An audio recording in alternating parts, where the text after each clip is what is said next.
In this video, I'm going to show you how to replace your AC condenser. Just as a disclaimer, before this job, you're going to have to get your system professionally evacuated, get all the refrigerant out of there. You don't want to open this with refrigerant still pressurized.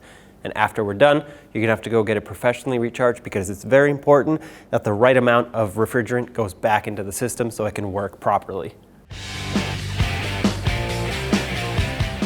Now with your system professionally evacuated, let's find the two lines to unbolt right off the AC condenser. Between the grill and the radiator support, you'll see both of them. That's one right there. Grab a 10mm socket and let's break it free.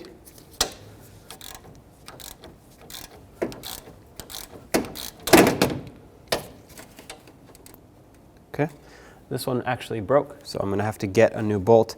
A lot of times this happens because of all this corrosion that builds up in there, but that's okay because it broke in the old AC condenser, and of course we are putting a new one in. So that's fine.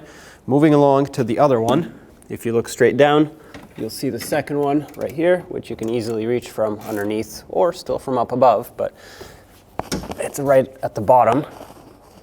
Break this one free, remove it.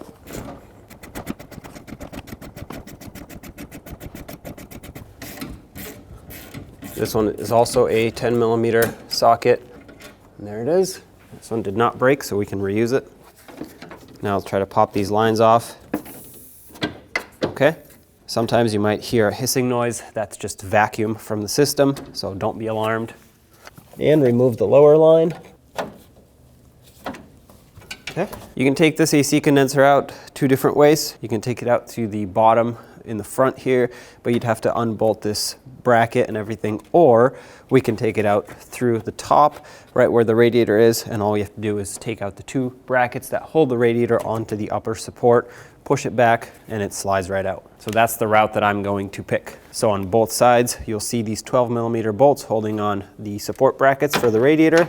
Remove both.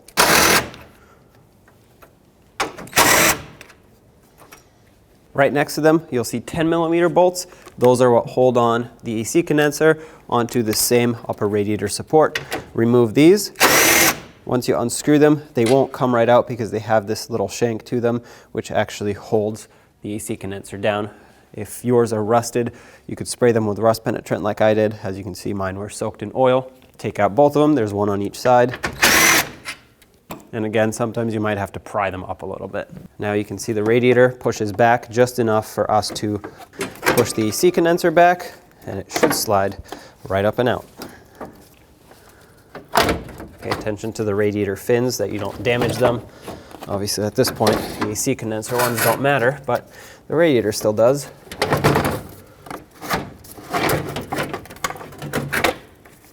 There it is. Take your new one, and now you really want to be careful about the fins because you don't want to damage your brand new AC condenser, so slide it down as gentle as you can. Keep the radiator pried back. At the bottom of the AC condenser, you have some rubber mounts on the condenser itself that the rubber mounts need to slide into on both sides, that is. Once that's done, push it in all the way to line up with the two mounting holes. Now I'm just going to put both of these in at the same time. So start with the AC condenser bolts, tighten them down, and the radiator brackets, tighten these down as well. And of course we'll do the same to the other side. Now get the line lined up and make sure you press it in all the way by hand. You want that O-ring to seat perfectly before you start tightening it with the bolt. Otherwise, it could tear it, or it might not even seal at all.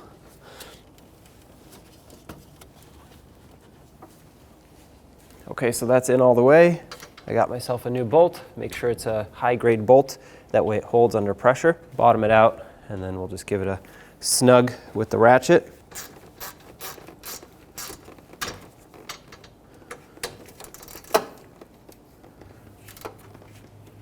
Okay, so once it bottoms out, I went about 1/8 to 1/4 of a turn. Don't go anymore. You don't want to snap that in there. The O-ring is what's going to do the sealing, not the tightness of this bolt. Obviously make sure it's tight, but don't go too crazy.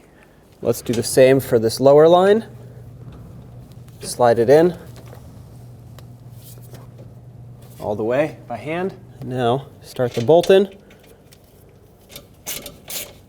Same for this one. Once it's bottomed out, go about 1/8 to 1/4 of a turn, and that's it. Now you can go get your system professionally recharged, which, like I mentioned before, is very important. When only the best will do, demand TRQ. The only company that lets you view before you do. TRQ is committed to offering the highest quality aftermarket auto parts that are engineered for peace of mind. Thanks for using and viewing with TRQ.